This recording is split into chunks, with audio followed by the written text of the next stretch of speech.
Buenas noches. Hace unos días, el excodirector del Banco de la República, Salomón Kalmanovitz, escribió en El Espectador que en algunos años veremos a los pensionados manifestándose en las calles contra el sistema. Kalmanovitz hizo una crítica en particular. Los fondos de pensiones privados administran cerca de 317 billones de pesos, de los que el 60% se invierten en empresas colombianas, varias de las cuales son propiedad de los mismos grupos económicos de los fondos. Dicha práctica estuvo prohibida por ley hasta 2015. La Asociación Colombiana de Administradores de Fondos de Pensiones, Asofondos, le respondió hace poco a Kalmanovitz diciendo que su columna tiene varias imprecisiones. Según el gremio, existe una sólida regulación para evitar los conflictos de interés en el sector. Tampoco es cierto, afirma, que las administradoras de fondos de pensiones AFP puedan desviar recursos hacia negocios de su grupo empresarial. Lo cierto es que los fondos privados de pensiones compiten en el sistema colombiano con el régimen público, que muchos ven como la mejor alternativa, pero cuyo déficit aumenta como si tuviera un taxímetro prendido. La edad de pensión no ha sido modificada durante años, a pesar de que el promedio de vida de los colombianos viene aumentando. Y si bien los expertos coinciden en que esa edad de jubilación debe ampliarse, ningún gobernante quiere darse esa pela, menos aún en medio de la crisis del COVID-19. Esto decía Iván Duque en sus días de candidato. El país no necesita aumentar la edad de pensión, esa no es la discusión ahora. La discusión es primero que haya más gente contribuyendo. Y lo otro, que es lo que yo estoy abogando, es que el sistema está concentrando la gran mayoría de subsidios pensionales es en las personas más ricas y no en los que más lo necesitan. Entonces hay que buscar que el sistema pensional sea lo suficientemente equitativo para ayudarle a quienes necesariamente deben contar con el subsidio. La bomba pensional se volvió parte de nuestro paisaje, marcado por una creciente desconfianza en los actores privados, la idealización de un sistema público quebrado y la desinformación generalizada en la materia. Y ahora que se acerca la campaña presidencial, empezamos a oír las promesas de rigor y las soluciones mágicas que nunca llegan.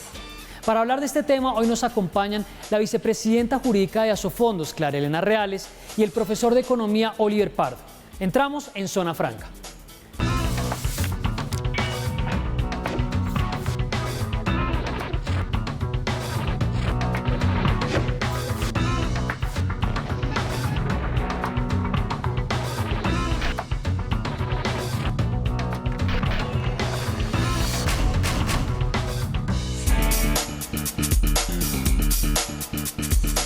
Buenas noches y bienvenidos a Zona Franca. Ustedes nos están viendo desde el canal 107 y 1007 en HD Claro y también por el streaming de YouTube. Estamos leyendo sus comentarios con el hashtag Zona Franca, los que ponen durante la transmisión y a lo largo del día en redes sociales. Es noche de lunes y vamos a hablar de un tema que siempre está en el radar y que cada tanto vuelve a ponerse de presente, pues por el problema que aparentemente es sin solución. Las pensiones, el sistema pensional, el sistema privado, el sistema público, el tema de dónde se invierten los recursos, cuáles son los problemas de la edad de jubilación, qué reformas son urgentes y cuáles parece que no van a llegar. Esto está caracterizado siempre por una especie de crisis que no termina de solucionarse, así como se habla de la reforma tributaria, de la necesidad de cambiar la forma como se pagan impuestos, qué se paga y qué no se paga, las pensiones. También son un tema importante, además, en el contexto de la precariedad laboral y de los problemas que ha traído la pandemia. Antes de recibir a los invitados que nos van a ayudar a orientar esto desde diferentes puntos de vista, y creo que yo también ahí voy a aprender sobre este asunto, quiero irles compartiendo algunos gráficos, alguna información que preparó Oscar Felipe Agudelo, el periodista del equipo, y pues en Zona Franca, Daniel Pacheco habló sobre pensiones muchas veces, así que estoy también heredando ahí un tema al que hay que mantenerle un poco el ojo. Quiero empezar simplemente con algunos elementos sobre la bomba pensional. Ya lo vamos a tener en pantalla para que ustedes lo vean. Estamos hablando de algunos de los factores, por supuesto aquí no están todos. Los adultos mayores pasarán de representar el 7% de la población en la actualidad al 11% en 2025, es decir, la gente de la tercera edad, la gente mayor va a aumentar en los próximos años. Solo el 24% de las personas mayores reciben pensión. El 66% de los cotizantes obligatorios a pensión lo hacen por un salario mínimo, que es, por supuesto, un problema de barrera de cuánto se está aportando al sistema. Y casi un tercio de los ingresos tributarios de la nación va al sistema pensional, que ya hablaremos de eso, el sistema público que lidera Colfondos, en qué consiste y cómo se complementa con los sistemas privados. Hay algunos problemas en general. Por un lado, la población colombiana se está envejeciendo, baja la cobertura y es inequitativo. Tenemos un problema realmente en cuanto a qué porcentaje de la población realmente está recibiendo pensiones.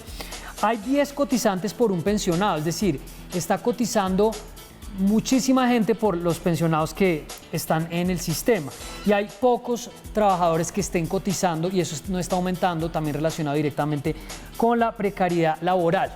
Estamos hablando de dos sistemas que compiten, este es un tema del que vamos a hablar también con nuestros invitados. El sistema privado, en un rato les voy a tener un par de gráficas para que miremos eso, que se conoce como el régimen de ahorro individual con solidaridad. Es básicamente un ahorro en una cuenta personal y pues lo que ahí se consigna debe alcanzar para que haya una pensión después de que se cumplen 1.150 semanas de cotización.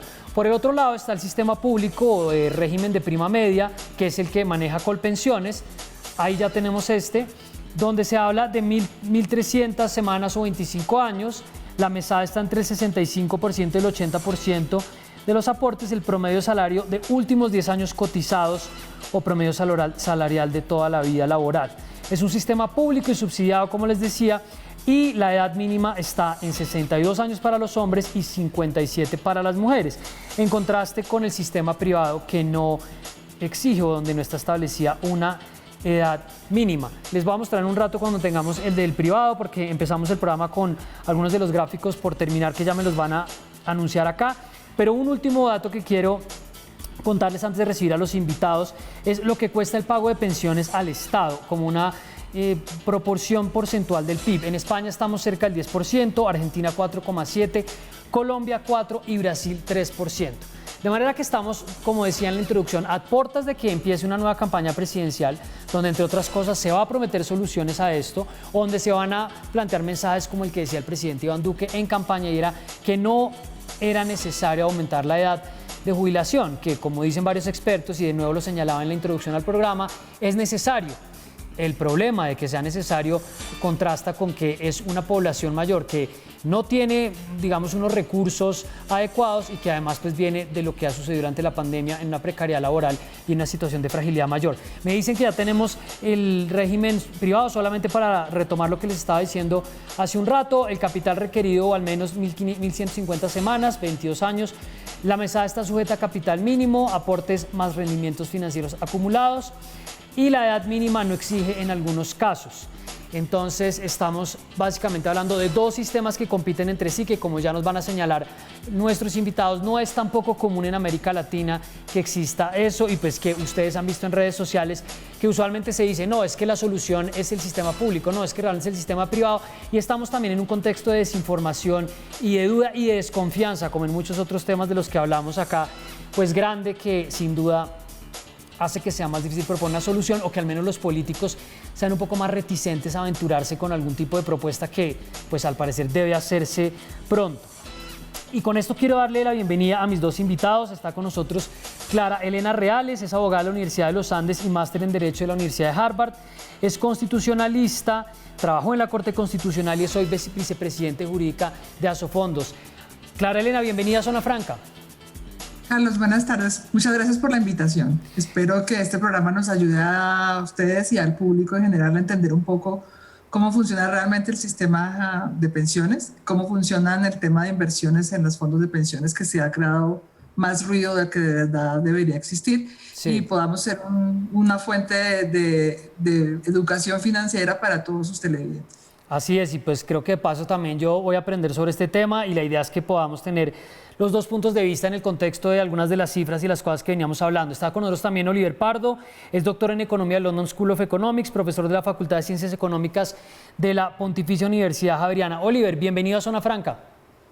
Hola Carlos, muy buenas noches, gracias por la invitación, y estoy de acuerdo con la doctora Clara Elena que necesitamos muchísima más educación financiera, y ojalá este programa pueda ayudar en ese objetivo.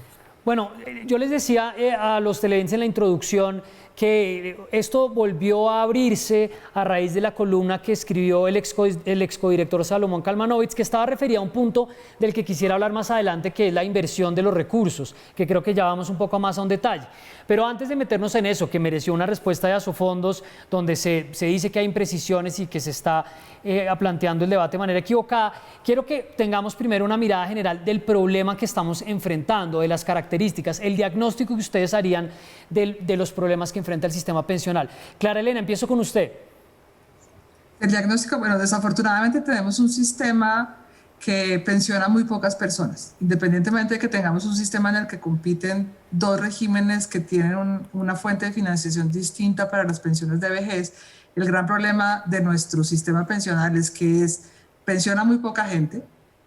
Las pensiones que existen en el sistema público, hay unas que tienen unos altísimos subsidios que pagamos todos y eso genera unos problemas de sostenibilidad. Y yo creo que esos problemas dejan de lado también a un grupo poblacional muy alto que aun cuando ha cotizado en algunas ocasiones al sistema pensional, no alcanza a cotizar más de 600 semanas en toda su vida laboral. Ese es, digamos, lo que realmente es la preocupación de todos. Ustedes titularon en la primera cuadro que salió la bomba pensional. En realidad en Colombia existe una bomba social porque tenemos y vamos a tener en los próximos 10 años más de 8 millones de adultos mayores sin ningún ingreso en la vejez. Y creo que esa es la preocupación principal que debemos tener como colombianos y como personas preocupadas por el sistema pensional. Una bomba social, 8 millones de adultos mayores sin un ingreso para la vejez. Dejo esos argumentos por ahí. Oliver. No, estoy totalmente de acuerdo en que existe una bomba social, existe un problema y de hecho yo coincido con muchas apreciaciones respecto a la sostenibilidad del sistema público y en particular del régimen de prima media administrado por Colpensiones. Dicho eso, también es importante aclarar que hay problemas muy serios respecto al desempeño del régimen de ahorro individual con solidaridad.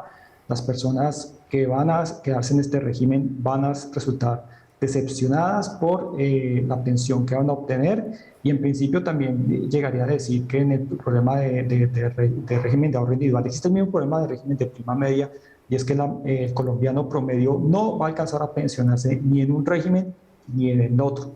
Entonces es importante también señalar que los problemas que tiene el régimen de prima media no ocultan los problemas que tiene el RAIS, el régimen de ahorro individual con solidaridad, y que aprovechemos la discusión sobre una reforma pensional no solamente para abordar qué hacemos con el régimen de prima media, sino qué debemos hacer también con el RAIS. Bueno, simplemente para que la gente no se me vaya a perder, cuando hablamos de régimen de prima media, hablamos del sistema público que administra Colpensiones, y cuando hablamos de el que señala el profesor Oliver del RAIS, es el sistema del régimen de ahorro individual con solidaridad. Digamos que estamos hablando de esas dos cosas. Clara Elena, empecemos por ese punto de las promesas o de los problemas que hay en cada uno de los regímenes. Y nosotros hemos visto, tanto este año como el año pasado, en redes sociales una promesa que por supuesto habría que sentarse a examinar, de que muchas personas que van a pasarse del sistema privado al público van a encontrar la solución a sus problemas. Empecemos por ahí, por las características de cada uno y algunas de las críticas que empieza a esbozar Oliver, pero que ya vamos a mirar más en detalle. Sí, la principal crítica que se hace, que además es una crítica que no tiene en cuenta la realidad laboral de los colombianos, es que las pensiones en el régimen de ahorro individual son muy bajas.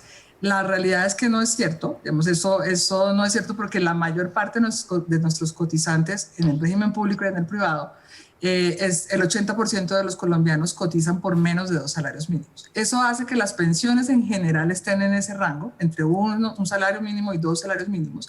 Y solo para un grupo poblacional muy pequeño, un 5%, que son las personas que devengan un salario muy alto, que tienen altas densidades de cotización, es decir, que han cotizado toda su vida laboral, para esas personas el régimen público ofrece un subsidio que financia su pensión, una pensión alta. Entonces, ese subsidio, digamos, genera la idea de que todos los que están en el régimen público van a recibir una pensión alta y realmente las reglas solamente beneficiarían a un grupo muy pequeño. Para el 80% de los colombianos estamos en una situación de hasta 2 salarios mínimos de cotización.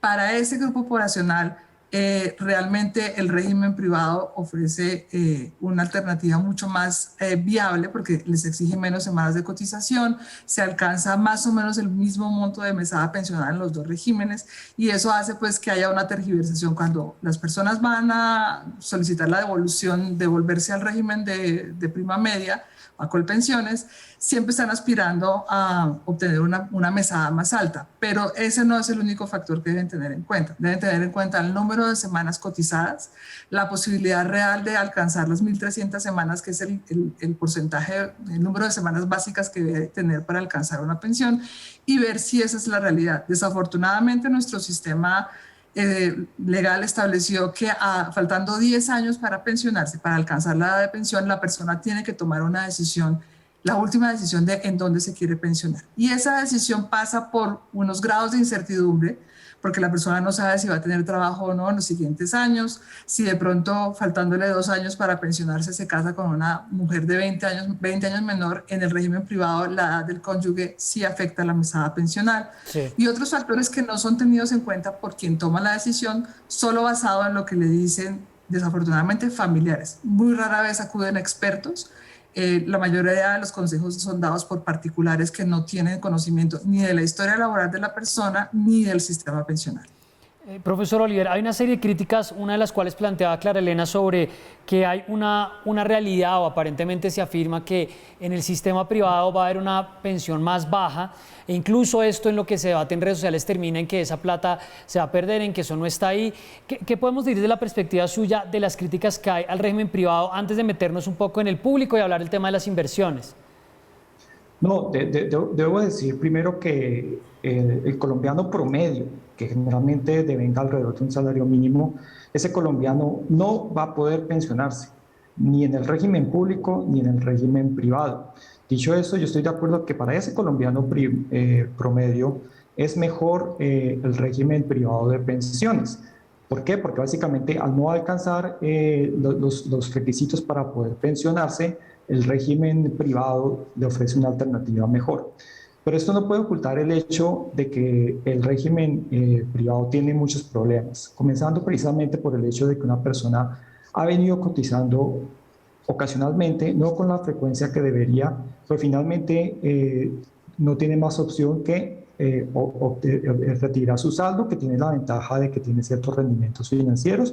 Hay que también tener en cuenta que a lo largo de su ciclo laboral, esa persona estuvo pagando unos costos administrativos, unos costos respecto a seguros y un subsidio al Fondo de Garantía de Pensión Mínima, que finalmente es un fondo que garantiza que la pensión que se reciba no esté por debajo de un salario mínimo mensual. El problema es que la persona, al no poderse pensionar, no va a poder acceder a ese subsidio.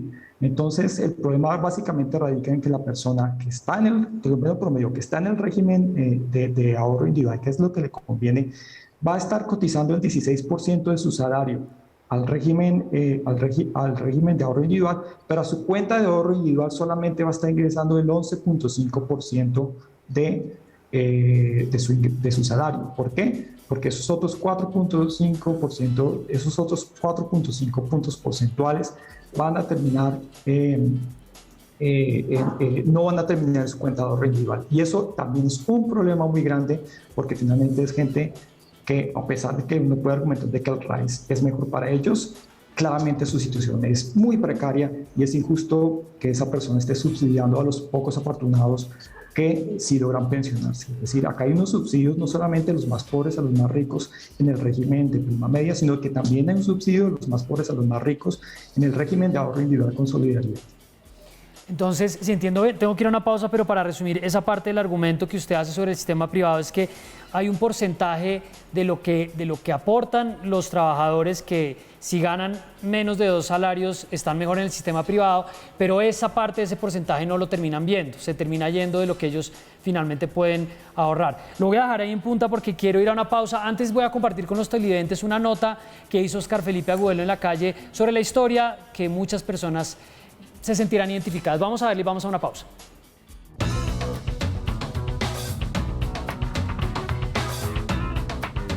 ...35 años de mi vida.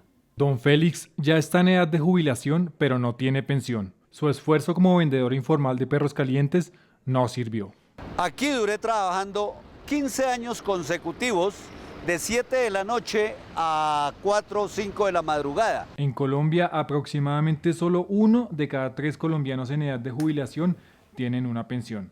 Don Félix cuenta que durante toda su vida solo cotizó una vez. Me ofreció que trabajara como vigilante.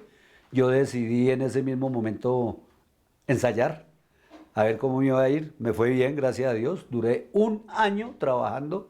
Al año me retiré, pero en ese año tuve que cotizar. La calle no es fácil. Hace falta más que una buena chaqueta.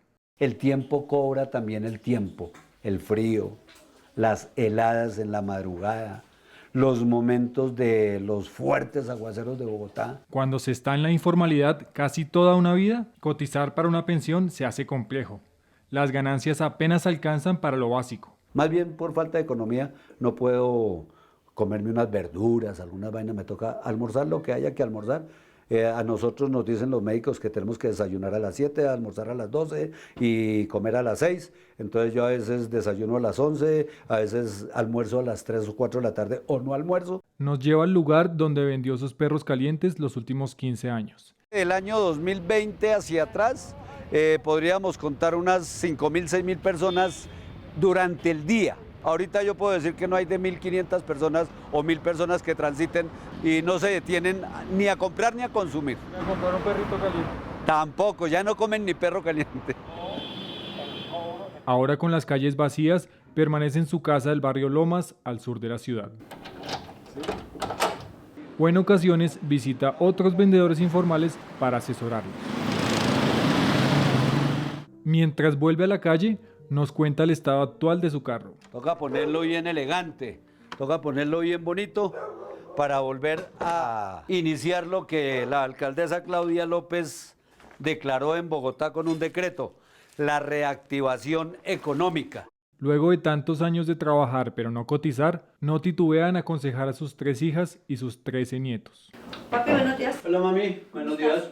Bien, gracias. Ellos deben de luchar por una pensión, bien o mal, puede servir para pagar un arriendo, para pagar unos servicios, y si no se paga arriendo o hay que pagar servicios y hay que tener alimentación. Dice que aún tiene fuerzas, no importa uno que otro achaque. Mis vistas ya han perdido mucha visibilidad, letras muy pequeñas ya no las alcanzo a ver, hay momentos en que veo televisión y me arden las vistas. En una época en la que debería pensar en jubilarse, está más ilusionado con volver a trabajar. A partir de la próxima semana voy a entrar en la reactivación económica con la venta de perros, hamburguesas, pincho y chorizos. Sin pensión, su futuro económico es algo incierto. Sin embargo, don Félix algo tiene de esperanza. Una confianza grande. Tengo unas hijas excelentes y voy a tener unos nietos excelentes también.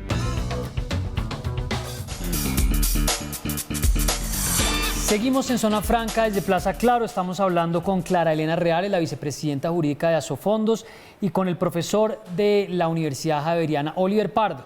No de la bomba pensional, de la bomba social, que según nos señalaba Clara Elena en el primer bloque, implica que cerca de 8 millones de adultos mayores no van a tener una pensión al cabo de unos años para poder subsistir después de estar trabajando tanto tiempo y esperando, o en teoría intentando tener una solución. Quiero que cerremos algunas de las cosas del régimen privado para que podamos hablar, entre otras cosas, de los especiales, de los problemas del público y el tema de la edad de jubilación, que siempre es como una de las cosas que está sobre la mesa. Clara Elena, sobre los argumentos que planteaba Oliver, no sé si usted quiere agregar algo.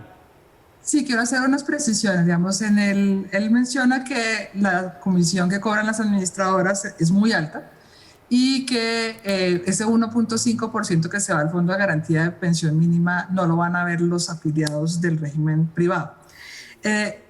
Colpensiones y las administradoras de pensiones de ahorro cobran la misma comisión, ese 3%. Ese 3% se destina a pagar los seguros, el aseguramiento contra los riesgos de invalidez y muerte, y para, en el caso de las administradoras, también para los gastos de administrar ese sistema. En el caso de las administradoras de ahorro, ese 3% se divide con las aseguradoras del seguro previsional, que son las que van a pagar una parte de la pensión de invalidez o sobrevivencia que le corresponda al afiliado.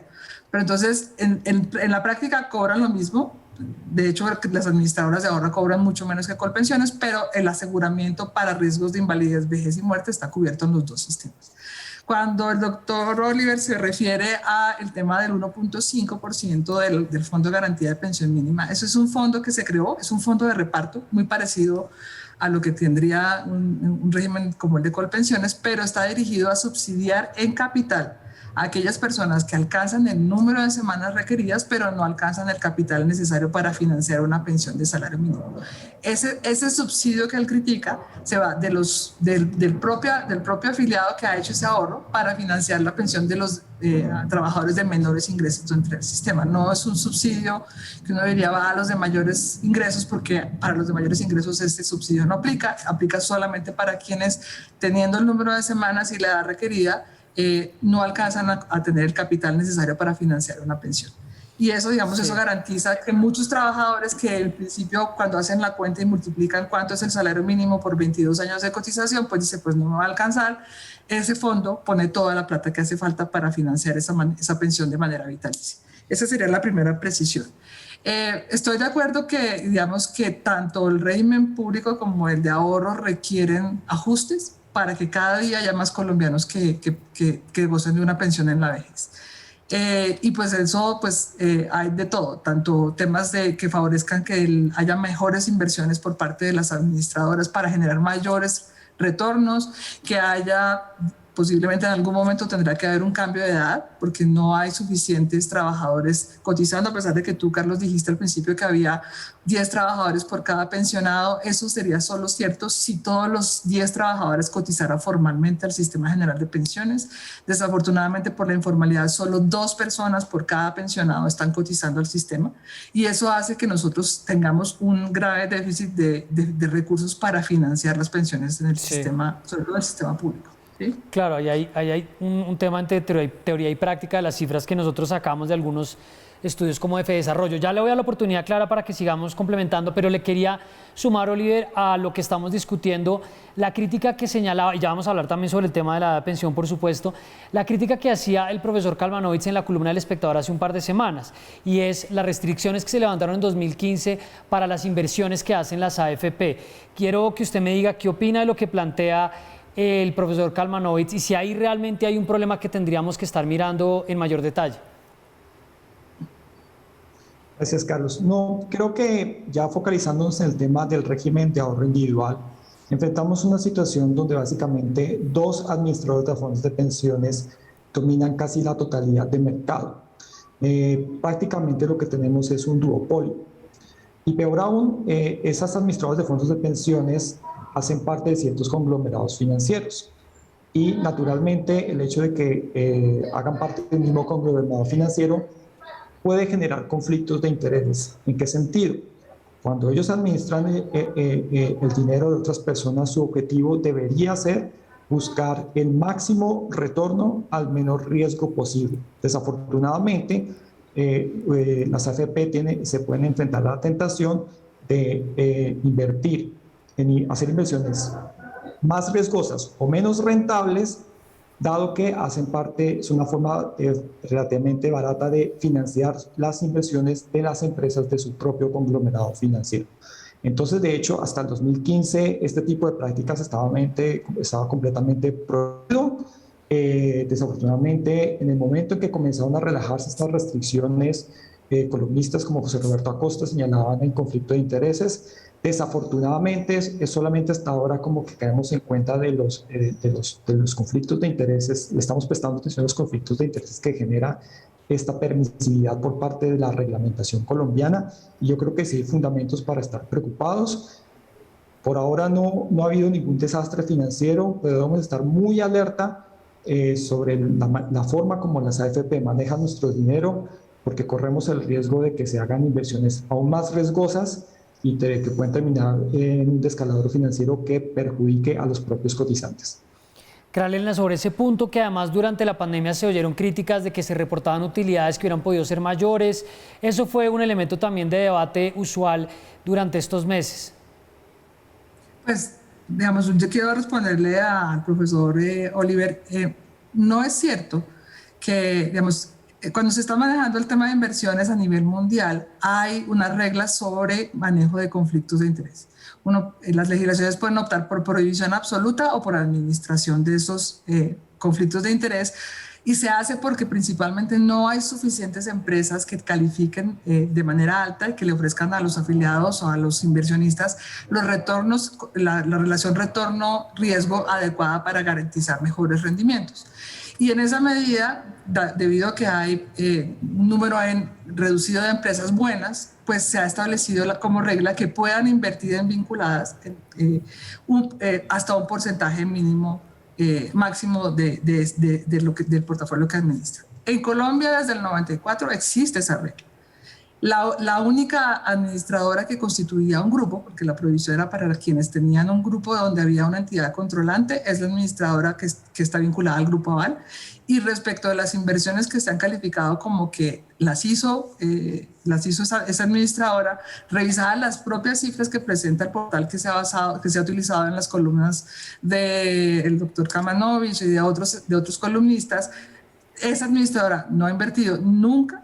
No tiene inversiones actuales ni directa ni indirectamente en esas inversiones que están mencionando permanentemente, como la de Ruta del Sol.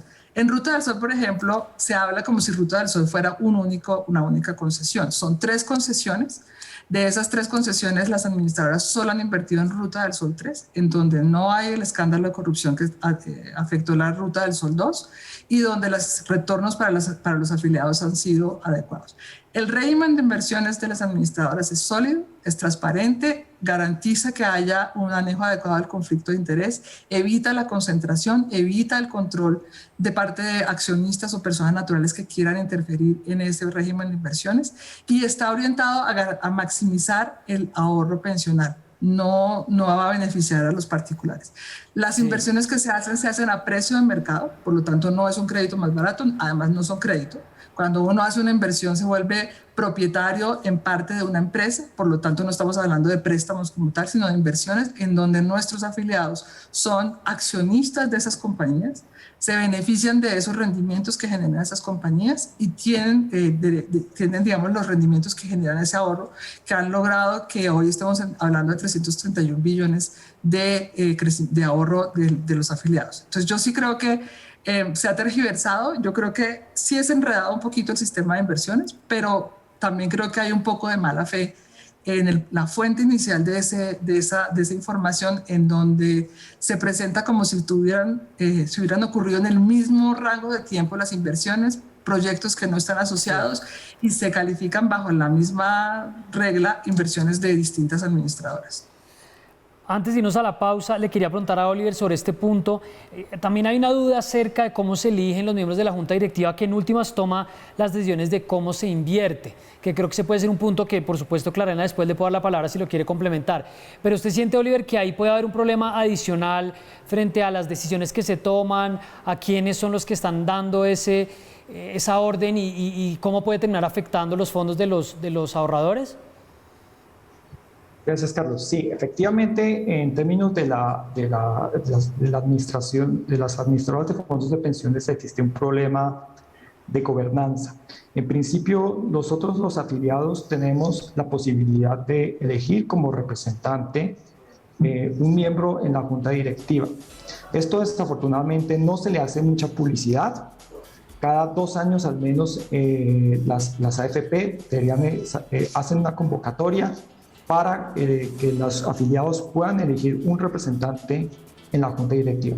Desafortunadamente, ¿qué ha pasado? A esta convocatoria no se le da suficiente difusión, y las personas que han terminado como miembros de las juntas directivas en las AFPs terminan siendo ejecutivos de los mismos conglomerados financieros.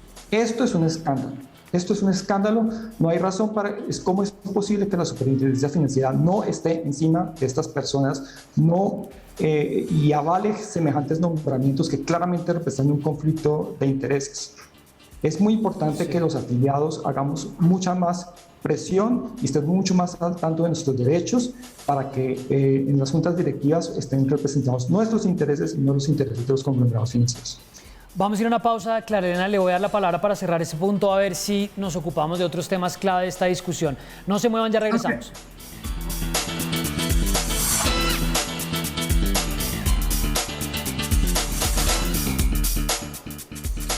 Seguimos en Zona Franca desde Plaza Claro, estamos hablando sobre pensiones. Les quiero poner otro gráfico que me estaba aquí anunciando la producción, ya lo van a ver en pantalla para que entendamos un poco el porcentaje de afiliados por régimen de pensiones. Me corregirán nuestros invitados si tenemos algún error, pero el cálculo que nosotros hacemos basados en fuentes de Asofondo Superfinanciera es que el régimen público, el de régimen de prima media, está con cerca del 28% y el privado el 72%.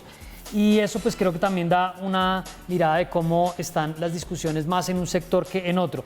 Clara Elena, la dejé a usted y también vemos ahí por supuesto la evolución de que estaban cerca del mismo porcentaje en 2004 y pues estamos ya viendo en 2020 esta diferencia.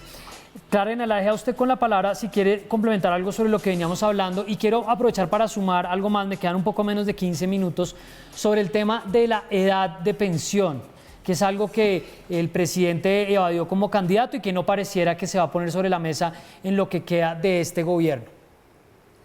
Primero que todo, creo que hay que distinguir la junta directiva de la administradora de los comités de inversiones y de riesgos, que son los que analizan las inversiones. En las juntas directivas de la administradora participan los afiliados, ¿sí? Tienen que ser afiliados de la misma administradora y ese afiliado participa con voz pero sin voto en las decisiones de esa junta. Esa junta, en relación con las inversiones, aprueba la política de inversiones, o sea, no la inversión puntual en un activo específico, sino cuáles son las reglas para tomar decisiones en esa política de inversiones. Esa política se envía a la Superintendencia Financiera. La Superintendencia Financiera revisa que se cumplan todas las reglas sobre inversiones, sobre manejo de conflictos de interés, sobre topes máximos, sobre todas las reglas que permiten que el portafolio que manejan las administradoras tenga en cuenta los riesgos, los retornos y las reglas de juego sobre esas inversiones. Adicionalmente, hay unos comités de inversiones y unos comités de riesgos que son los que analizan las inversiones puntuales. Esos comités de riesgo y de inversiones también tienen miembros independientes que deben ser, la independencia de esos miembros debe ser verificada por la superintendencia con la finalidad de que se tomen decisiones no basadas, como propone el profesor Oliver, para favorecer algún grupo, alguna persona, sino en el mejor interés de los afiliados. Y esto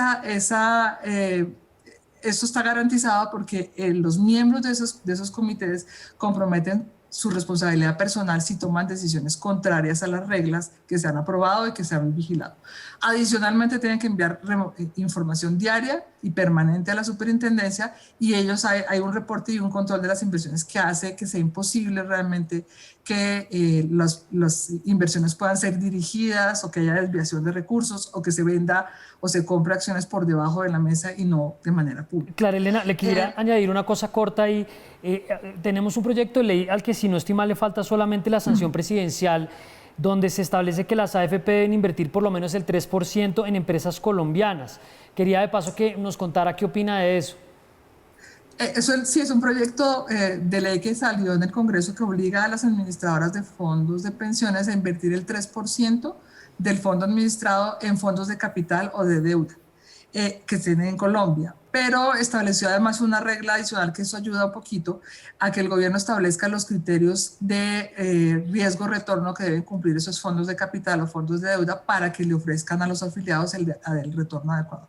Siempre es una mala idea forzar inversiones porque pues es un tema que realmente primero es muy variable. Segundo, pues el objetivo primordial de los fondos de pensiones y de las administradoras es que el ahorro crezca. No necesariamente que un fondo de capital funcione en Colombia puede garantizar que ese retorno sea adecuado. Y con esa regla, si hay un fondo de capital en el extranjero que ofrezca mejores retornos, tiene que ser sacrificado por el fondo de capital nacional simplemente para cumplir la regla que establece la ley. Creo que es un mal precedente para el tema de inversiones. Creo que pues afortunadamente el gobierno logró meter alguna regla al final sobre las condiciones que deben cumplir esos fondos de capital o de deuda para poder ser objeto de inversión. Sí. Y pues el objetivo es proteger el ahorro pensional, no otra cosa. Listo, que me tengan paciencia porque tengo que ir a otro corte y yo sé que a la gente no le gusta eso, pero es lo que hace que este programa exista. Vamos a entrar en el último bloque a ver si podemos cerrar con algo hacia adelante del cambio de la edad de pensiones, de qué puede mejorar y qué nos espera. Ya volvemos.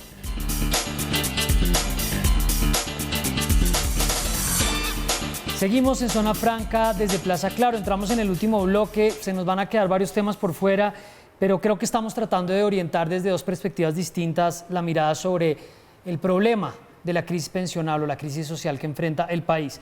Oliver, quiero meterme de nuevo con el tema de la edad de pensión para que lo pueda cerrar ahora Clara Elena con esto que hablábamos del proyecto de ley y sobre Colpensiones, si nos puede dar en una intervención de cierre algo de esto, porque ahí se habla mucho de que el sistema público es a donde muchos terminan yendo, pero que está en un déficit cada vez mayor y no parece que esa fuera tampoco la alternativa.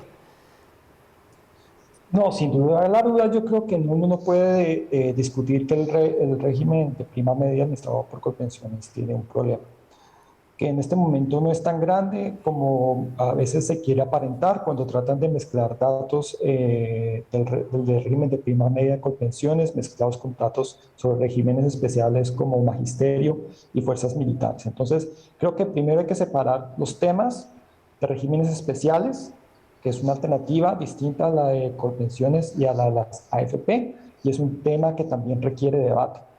Otro debate es lo del régimen de prima media administrado por Colpensiones. Creo que ahí hay un problema que no se puede desconocer, y el hecho de que haya competencia entre las AFP y entre Colpensiones, donde la gente cotiza al régimen privado, pero puede terminar pensionándose en el régimen público, genera un desbalance que yo creo que relativa unanimidad que es necesario abordar y necesario reformar. Pero yo sí quiero hacer mucho énfasis en que la reforma que se tiene que hacer no puede ser volver a los errores de sistemas que han demostrado que no son lo que la gente está esperando. Tenemos que mirar muy de cerca la experiencia de Chile. La bomba social que estalló en Chile se obedece en parte a la decepción que encontró la gente que se pensionaba a través del régimen privado. Los parámetros del régimen privado también requieren ajustes. Los costos administrativos en el régimen privado son demasiado altos, especialmente en un escenario donde los retornos financieros han venido disminuyendo. Y esto es importante mencionarlo porque en la medida en que los retornos financieros disminuyan, que son algo que hay que reconocerlo, se escapa de las manos de los administradores de fondos de pensiones, la pensión que va a recibir la poca gente que se vaya a pensionar va a ser menor.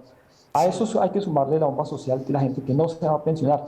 Tenemos que hacer cosas para que más gente logre un nivel de vida adecuado, pero yo creo que un régimen de capitalización como el privado no va a ser suficiente y también requeriremos de las transferencias de una generación a otra para poder completar lo que se requiere para una pensión decente. Sí. Y creo que esto es solo un abrebocas porque el debate es muy amplio y bueno. Oliver, una pregunta corta para pasar la palabra a Clara Elena. ¿Usted está de acuerdo en que definitivamente, no sé si esta sea una pregunta obvia, hay que subir la edad mínima de pensión? Yo creo que lo que hay que hacer es convertir, en vez de pasar un sistema, eliminar el régimen de prima media de Colpensiones y pasar un régimen de ahorro individual, tratar de buscar que los dos regímenes se complementen. Es decir, que la gente hasta cierto umbral vaya cotizando al régimen de prima media, cierto umbral de salarios, y a partir de cierto umbral comience a cotizar en el régimen de ahorro individual. Creo que esa solidaridad intergeneracional, de solidaridad entre distintas generaciones, puede ayudar a lograr unas mejores pensiones. Y no como lo que propone Asofondos, que es exclusivamente un régimen de ahorro individual, donde desafortunadamente entre bajos retornos reales, conflictos de intereses y costos administrativos van a hacer que la poca gente que se logre pensionar tenga unas pensiones decepcionantes. Clara Elena, le doy los minutos de cierre para ir ya pues dejando este tema abierto porque seguro va a quedar mucha cosa pendiente. Ok, en el tema de comisiones no es cierto que las comisiones de las administradoras sean altas, están en el 0.6 sobre activos administrados, que es por debajo del promedio que establece la OECD. El déficit causado se asimila siempre como que por cotizar a las AFPs, Colpensiones deja de recibir los recursos, pero hay que pensar, por ejemplo, las personas que empiezan cotizando al régimen de ahorro y se trasladan a Colpensiones llevan todos los rendimientos. De hecho, llevan el 65-70% de lo que van en su cuenta de ahorro individual y que entra a alimentar la bolsa de Colpensiones, pues es parte de los rendimientos. De hecho, en promedio entre 6 y 9 billones al año son trasladados de las administradoras a los recursos de Colpensiones para financiar las pensiones. Yo creo que el tema de la edad que tú has mencionado es un tema es un tema de discusión a nivel mundial. Hay cada vez más adultos mayores con más de 85 años. Las pensiones, los sistemas pensionales se hicieron con cálculos de personas que fallecían a los 75, 70 años. Y por supuesto, cuando estás hablando de cotizar solo 26 años para mantener una pensión 40 o 50 años, pues claramente hay un hueco. Y lo que han señalado los expertos en materia de pensiones es que lo que está en crisis realmente es la posibilidad de que haya esa solidaridad generacional, porque realmente hay muy pocos jóvenes, están haciendo menos jóvenes, hay más adultos mayores y se requiere, digamos, mayores cotizaciones por más tiempo para financiar.